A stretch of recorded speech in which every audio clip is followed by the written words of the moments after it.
Hi, everybody. Thanks for taking the time today. I'm going to be making some forward-looking statements, so I'd encourage you to take a look at the deck or website.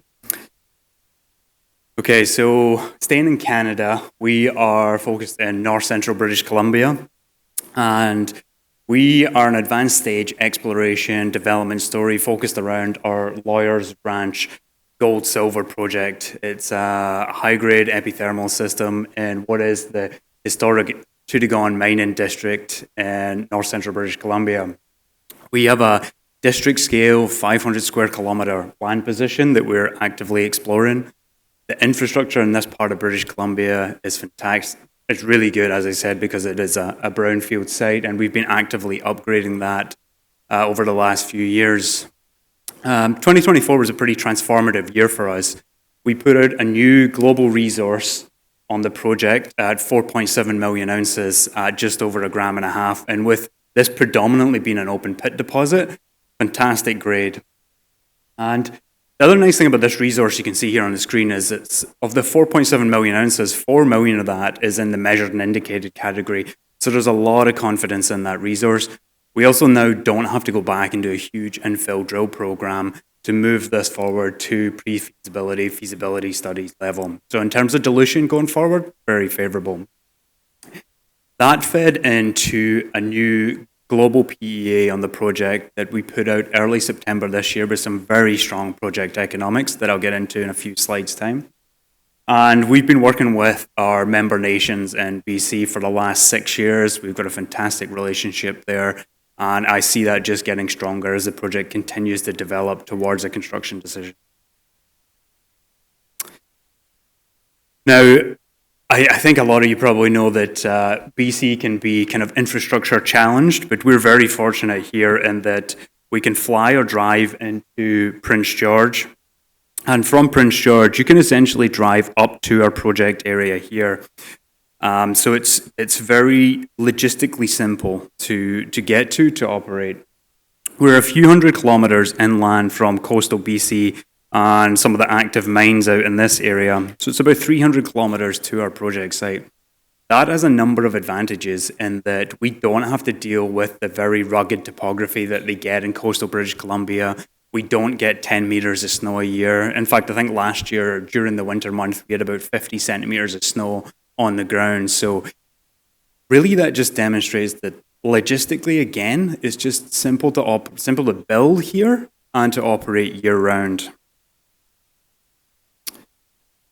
Taking a bit of a deeper dive into the project area itself, we're located about 45 kilometers north of Centerra Gold's Kemess copper gold porphyry deposit. This is our land position here in gold, and as I said earlier, it's about 500 square kilometers. You can see that road network connecting all of the project together. We've put in about 6 new bridges over the last couple of years as well, so actively upgrading the infrastructure. They're all rated to 70 plus tons, so it's future-proof for any subsequent mining scenario. And we've got an airstrip just to the south of us here as well. So in terms of ease of getting in, it's very straightforward. Really, the last element of infrastructure that's required is to extend the power line from Centerra Gold's Kemess project up to our site here. It's about 45 square kilometers. So, okay, so the Lawyers project here, our land position is made up essentially of 2 projects. The Lawyers project and the Ranch project. The Lawyers project is a little bit more advanced and has the lion's share of the 4.7 million ounces with 4 million.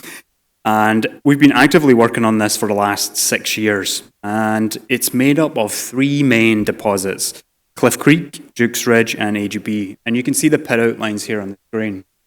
What you can also see is the topography. I mean, it's essentially subalpine to alpine, very limited vegetation, broad, flat plateaus with nice rolling valleys between them. Although predominantly major open pits, there is an underground component to this as well. So there's about 600,000 ounces that we have in underground development here. And you can see that in green and gold is the measured and indicated block model. And then below that, the underground development in purple and gray. And this is very much still open at depth. for growth. Now, taking a look at the site layout, it is a very compact, straightforward design with the proposed milling facility centered between the three main open pits. And then tailings are essentially just pumped around into this nice big broad valley here. Waste rock on the far side. So logistically just straightforward. And then on our ranch project to our north, where we have about 700,000 ounces, that material is essentially just trucked about 26 kilometers, which is predominantly flat to downhill the whole way to the mill site. And again, topography really working with us here. As I said, we acquired this project in 2018, and we've been, at the time, it was about 100,000 ounce resource on just the Lawyers project. And you can see over the last 6 years, we've steadily grown that through to the 4.7 million ounces that we have today. But arguably, I think there's a very clear path to additional ounces here. Table on the right-hand side here, just really, again, to highlight that 4 million of the 4.7 measured and indicated category at about 1.5 grams. So a lot of confidence here, very consistent grade from surface right down to the kind of 550 vertical meters that we are down on the Lawyers project. Now, I'm going to zoom in a little bit here. This is really the important part. In gold here, this is the highlights of our PEA that we put out just a couple of months ago. And you can see in terms of commodity prices, we use 1930 gold and 24 silver, so very conservative. 1930 was the 3-year trailing average at the end of July, so that's why we chose that. And that's driven an after-tax NPV of 1.3 billion, an after-tax IRR of 35%, with a 2-year payback. So incredible numbers. And really that is driven by 3 million mineable ounce deposit that's generating a 14-year mine life where we're producing just over 215,000 ounces a year. And the first 3 years are about 275,000 ounces. This, interestingly, about a quarter of the value of this project is actually in silver, though. That breaks down to about 165,000 ounces of gold a year, but we'll be producing about 4 million ounces of silver. So a huge silver component to this asset. And the 3 million mineable ounces breaks down to about 2.4 million in the pits at about 1.5 grams, and then the underground is about 600,000 ounces right now with a head grade of about 3.5 grams. And as I mentioned, both of these systems are very much still open for growth. Now, just in terms of like the base case scenario, let's say that's what we've been talking about on the previous slide. I just want to draw your attention to a couple of things. I mean, at spot, this is slightly under spot at 2,530 silver, but the project, the numbers just become incredible. At after-tax NPV of 2.25 billion, 53% IRR with a 1.3-year payback. But I'd argue what's probably more important is this lower-end scenario here where, you have 1,750 gold and 22 silver, and the after-tax NPV is just shy of $1 billion, 29% IRR with a 2.4-year payback. So this works under a range of commodity prices. And, that just gives us a lot of confidence here as we aggressively move through towards PFS and permitting.